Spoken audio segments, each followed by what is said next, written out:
Hello everyone. தேங்காய் போலி பண்ணலாமா? நார்மல் போலியை விட எனக்கு தேங்காய் போலி ரொம்பவே பிடிக்குங்க. ஸோ வீட்டிலையே அதை ட்ரை பண்ணி பார்த்தேன். மைதா மாவில் மஞ்சப்பொடி அப்புறம் கொஞ்சமாக உப்பு சேர்த்துட்டு அதை நல்லா மிக்ஸ் பண்ணி கொஞ்சம் கொஞ்சமாக தண்ணி விட்டு சப்பாத்திக்கு மாவு பிசைகிற மாதிரி பிசைஞ்சு வச்சுக்கணும். மாவு ரெடி ஆனதும் அதில் 1 ஸ்பூன் எண்ணெய் விட்டு அதை அப்படியே மூடி வச்சுக்கோங்க. மீன் டைம் 1/2 கப் சர்க்கரையில் 1/4 கப் தண்ணி விட்டு சர்க்கரை பாகு ரெடி பண்ணி வச்சுக்கணும்.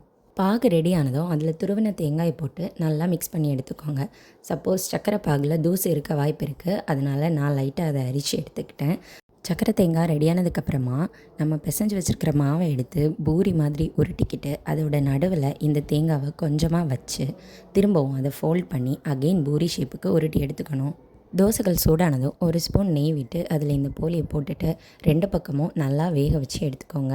போலி பார்க்குறதுக்கு மேலே லைட்டாக ஒரு ப்ரௌனிஷ் கலரில் சேஞ்ச் ஆகும். அந்த டைமில் நம்ம எடுத்துடணும். ரொம்ப கறியை விட்டிங்கன்னா டேஸ்ட் மாறி போயிடும். நான் ஃபஸ்ட்டு போட்ட 2 போலியும் கொஞ்சம் திக்காக மாவு உருட்டிட்டேன்னு நினைக்கிறேன். அதனால் என்னவோ கடிக்கிறதுக்கு கொஞ்சம் கஷ்டமாக இருந்தது. பட் லேட்டரான் போட்டது எல்லாமே தின்னாக தான் உருட்டுனேன். ஸோ ஈஸியாக கடிக்கிறதுக்கு இருந்தது. ஈஸி ரெசிபி தான். பட் எந்த வீடியோவுமே ரெஃபர் பண்ணாமல் நானே ட்ரை பண்ணி பார்த்தேன். செஞ்சு முடிச்சதுக்கப்புறமா ஒரு 2-3 வீடியோஸ் ரெஃபர் பண்ணி பார்த்தேன். ஆல்மோஸ்ட் எல்லா ஸ்டெப்ஸும் சேமாக தான் இருந்துச்சு. பட் சப்பாத்தி கட்டைக்கு பதிலாக வாழை இலையில் ஆயில் ஊற்றிட்டு அதில் வச்சு பூரி மாதிரி உருட்டி எடுத்துக்கிட்டாங்க. அது மேபி டேஸ்ட் இன்னும் என்ஹான்ஸ் பண்ணணும்னு நினைக்கிறேன். ஸோ அந்த மாதிரியும் ட்ரை பண்ணி பாருங்கள். இதை செஞ்சு முடிச்சதுக்கப்புறமா தான் எனக்கு ஒரு ஐடியா தோணுச்சு. நாம் ஏன் இதை ஒரு சேலஞ்சாக ட்ரை பண்ணி பார்க்கக்கூடாதுன்னு.